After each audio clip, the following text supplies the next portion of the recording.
3 a.m. Do you hear it? That false stillness of the night. False, because inside your head, it's a thunderstorm. 1,000 thoughts, chasing each other like lightning that never fades. Unpaid bills. Tomorrow's stressful meeting. A friend's careless word. Your parents' health. Your children's future. Your body is exhausted, begging for rest. But your mind, it refuses. It's a sentinel that never sleeps. You've tried everything. Counting sheep. Turning off all your devices. Even those sleeping pills, with their sweet promises that leave a bitter taste in the morning. But have you ever wondered? What if the real reason you can't sleep isn't those worries at all? What if that storm in your mind is just noise, drowning out another sound, a much more subtle one? What if, in the stillness of the night, there's a whisper trying to tell you something? A whisper you've been unintentionally ignoring, night after night. For the next 30 minutes, we're not going to fight insomnia. We're going to listen. Together, we are going to decode that whisper. And maybe, just maybe, the answer to your peaceful sleep isn't found in silencing the storm, but in learning to listen to the rain. I know that feeling. The feeling when your bed, which should be a safe haven, becomes a battlefield. The pillow is your trench, the blanket your shield, and the enemy is time itself, measured by the demonic red numbers on the alarm clock. Every tick of the clock is a taunt. Another hour gone. You're going to be exhausted. We toss. We turn. We try to force our brain to shut off like a light switch. But it's not a switch.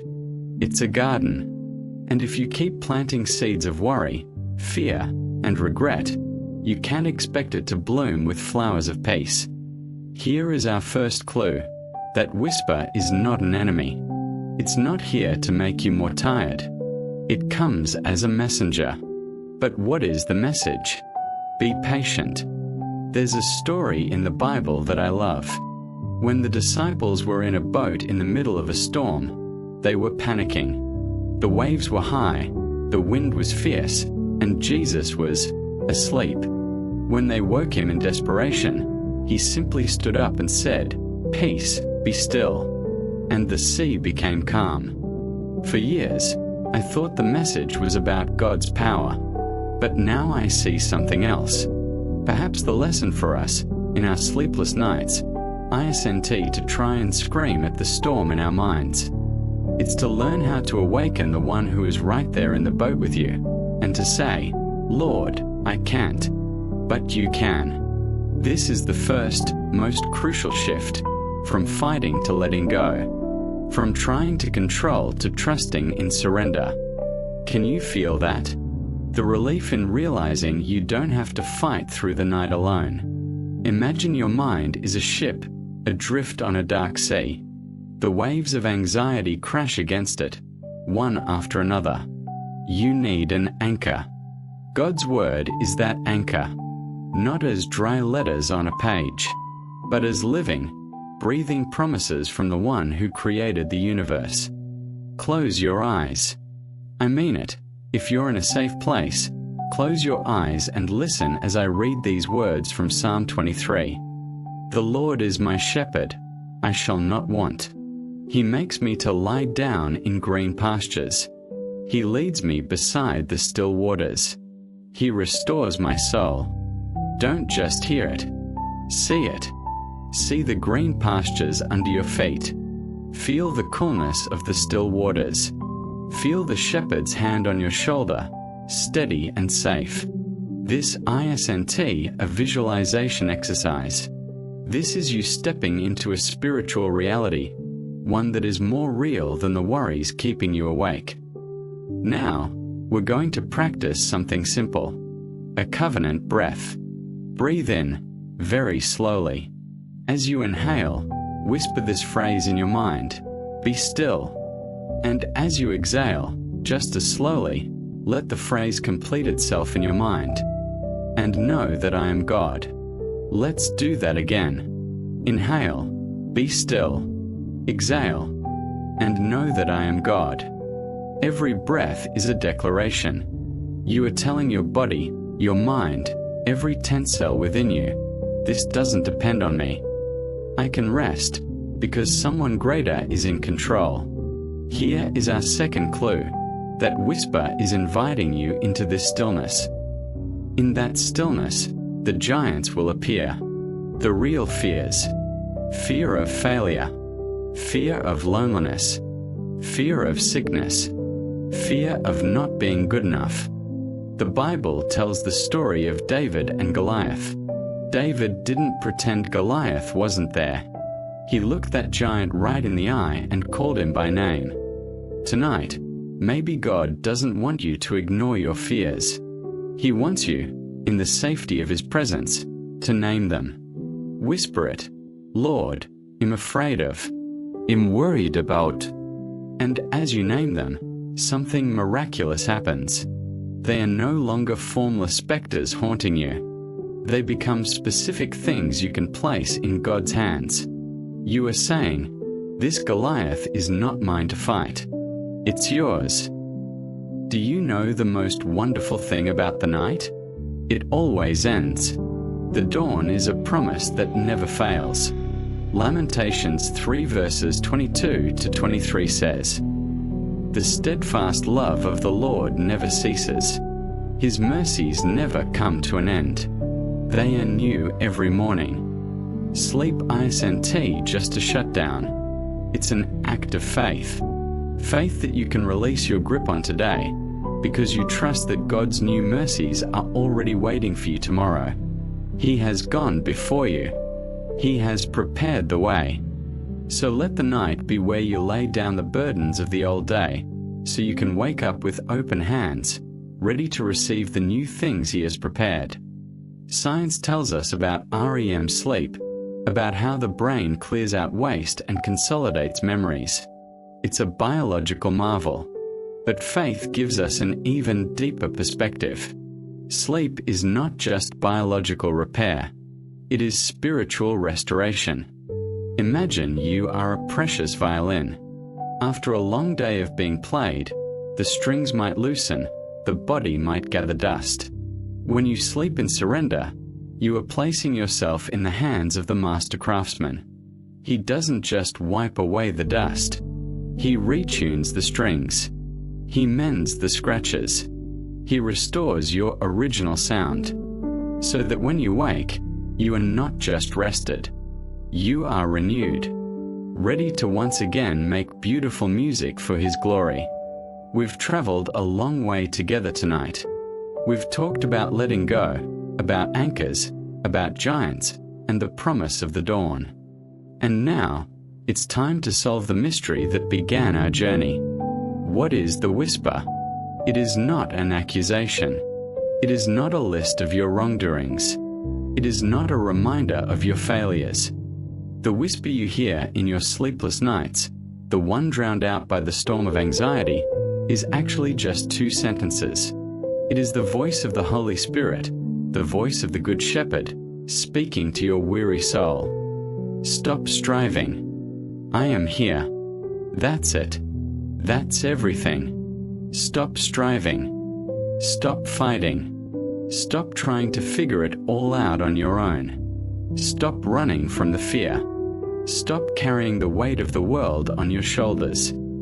I am here. I am here in this room with you. I am here in your very breath. I am here, even when you can't feel me. I love you. You are safe. Now, rest. Your bed doesn't have to be a battlefield anymore. Tonight, let it be an altar, a place where you offer up your burdens, your worries, your failures, and your hopes to God. Tonight, as you lie down, don't try to sleep. Just try to listen. When the noisy thoughts come, just smile and recognize them for what they are, and attempt to drown out the only whisper that matters. Take a deep breath and answer that whisper in your mind.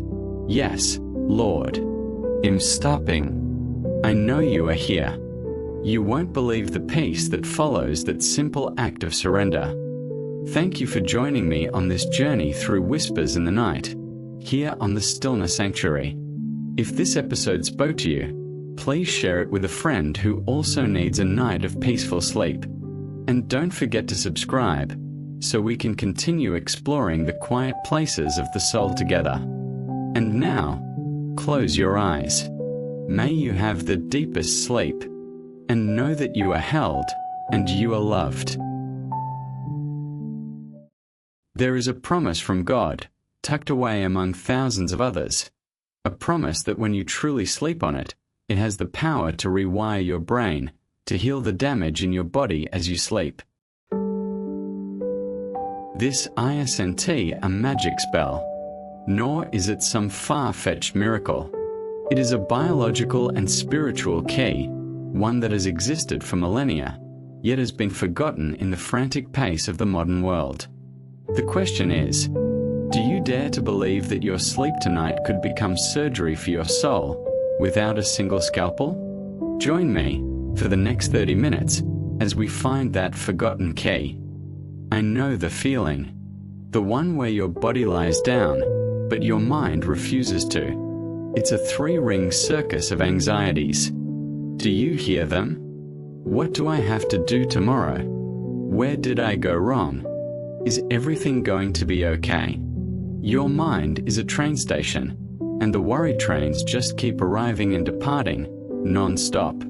Your body is exhausted, but your nervous system is wound as tight as a guitar string. Scientists call this a chronic fight or flight state. Cortisol, the stress hormone, is silently ravaging your body from the inside, causing inflammation, weakening your immune system, and eroding your peace of mind. The greatest enemy of healing is striving. To understand this healing promise, we need to go back in time. Imagine you're standing before an ancient potter. He doesn't force the lump of clay into the shape of a vase. He simply centers it, guides it with his hands, and lets the centrifugal force of the wheel do the work. If he tenses his hands, trying to control everything, the clay will warp and crack. God's healing works on the same principle. It doesn't come from you straining in prayer, trying to believe, or wrestling to forgive. It comes when you center yourself in His will and allow His power to shape you. The promise is not a command for you to do, but an invitation for you to rest. But rest is so hard, ain't it? We're taught to strive, to hustle. Rest is a luxury. Sleep is for the weak. I once had a friend, a brilliant man, but he suffered from chronic insomnia. He tried everything: meditation, sleeping pills, herbal tea, counting sheep. He turned sleep into another project to be completed, another goal to be conquered. The harder he tried to sleep, the more awake he became. The more he searched for peace, the more his mind raged. He was standing before a wide open door to tranquility, but instead of walking through it, he was using all his strength to break down the wall right next to it. We often beg God for help, but our own hands are still clenched on the steering wheel. So, what's the turning point? It lies in an ancient Hebrew word, Shabbat. We often translate Shabbat as Sabbath or day of rest, but its deeper meaning is to cease and to delight in what is already finished. Think back to the creation story. After 6 days of work, on the seventh day, God wasn't tired and needed to sleep. He rested, meaning He paused, admired His magnificent creation, and declared, "It is very good." The mysterious promise we're searching for is anchored in this very principle of Shabbat. It isn't just a day of the week. It is a state of the soul. It's the ability to look at your chaotic life and have the courage to say, "My part is done. The rest, I entrust to you." And now, it's time for me to open the mystery box for you. The promise isn't found in a single verse. It's a covenant, a foundational truth. The promise is this: It is finished. Finished doesn't mean your problems have vanished. Finished means the battle you've been fighting alone has already been won for you. Salvation, forgiveness, peace, provision. It was all finished on the cross. Your job isn't to fight for them. Your job is to rest in order to receive them. When you sleep with this truth in your mind, it is finished. You are sending a powerful signal to your nervous system. You are telling your subconscious, you can stop fighting. You can stop worrying. Lay down your weapons. You are safe now. Instantly, your body shifts from fight or flight to rest and digest mode. Cortisol drops. Melatonin rises. Your immune system begins the work of cleaning and repairing your cells. Your brain begins its process of flushing out toxins. Your sleep transforms from a struggle into a profound, healing therapy. Now, let's practice this together. Find a comfortable position. Close your eyes, if you can. Take a deep breath in, and as you breathe out, imagine you are releasing all the burdens of the day. Now, use your imagination, the theater of your mind. Picture before you an old, beautiful wooden box. Etched on the lid are the words, "My worries." Open the box. One by one, name your worries and place them inside. Your financial stress, place it inside. Your health concerns, place it inside. The hurt from a relationship, gently place it inside. The mistakes of your past, place them in the box. Your anxieties about the future, place those inside, too. Keep going until you feel empty, a gentle emptiness. Now, close the lid. The box feels heavy, doesn't it? Imagine a warm and powerful hand placing itself over yours. The hand of God. He says nothing, simply looks at you with loving eyes. And you hand that box over to him. Feel the weight leave your hands. Feel the lightness spread through your body. And now, listen for this whisper in your mind. It's not my voice. It is the echo of the promise. Come to me, all you who are weary and burdened, and I will give you rest.